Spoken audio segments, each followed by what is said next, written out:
ACN news के सभी दर्शकों का स्वागत है।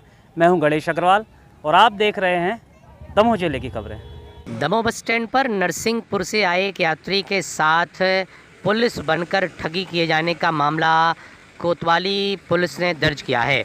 कोतवाली पुलिस को मामले की सूचना मिलने के बाद पुलिस के द्वारा मामला दर्ज कर ठगों के खिलाफ कार्रवाई की जा रही है, उनकी तलाश की जा रही है। मालूम हो कि नरसिंहपुर से एक व्यक्ति अपने रिश्तेदारी में शामिल होने के लिए आया हुआ था। इसी दौरान बस स्टैंड पर पुलिस बनकर चेकिंग के नाम पर उसके बैग की तलाशी ली गई। साथ ही उसके गले में पहनी हुई चेन, हाथों की अंगूठी को एक रुमाल में कागज़ में बंधवा करके रख दिया गया और वहीं उसके बाद उसके ठगी की गई। उसको शक हुआ तो उसने जब वह पुड़िया खोलकर देखी तो पता चला कि उसमें पत्थर रखे हुए हैं, रखा गया सोना गायब हो चुका है। ऐसे में उसके द्वारा कोतवाली पहुंच कर के मामला कायम कराया गया है। बस स्टैंड पर हुई इस घटना के बाद फरियादी के द्वारा पुलिस में शिकायत की गई है, तो वहीं कोतवाली थाना पुलिस के द्वारा मामले में कार्रवाई की जा रही है।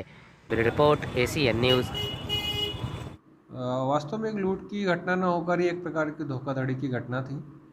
कल दिनांक 29/2/2024 को फरियादी सुभाष नेमा पिता भैयालाल नेमा, जो कि मूल रूप से निवासी नरसिंहपुर के हैं, उनके द्वारा थाने पर एक आवेदन लिख दिया था, जिसके अनुसार कल वो अपनी एक रिश्तेदारी में दमोह आए हुए थे। दमोह बस स्टैंड पर उतरने के बाद वो अपने रिश्तेदार के यहाँ जाने के लिए जैसे ही निकले तो बस स्टैंड पर उन्हें 3 व्यक्ति मिले, जिनके द्वारा अपने को पुलिस वाला होना बताया और ये जो है अपराधियों की पतारसी के संबंध में तलाशी करना या सर्चिंग के विषय में उनके द्वारा फरियादी को बताया गया। फरियादी चूँकि सज्जन थे, उनके द्वारा उनके झांसे में आ गए और उनके द्वारा अपनी तलाशी दी गई और अपना बैग भी उसमें दे दिया गया।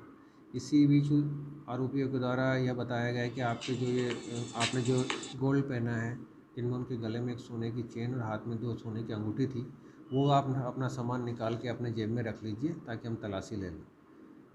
उसके बाद उन्होंने वह सामान जो है कागज़ की पुड़िया में बांध कर उनके बैग में ही रख दिया और बोले ठीक है, आपका काम हो गया, आप जाइए, आप अच्छा आदमी हैं।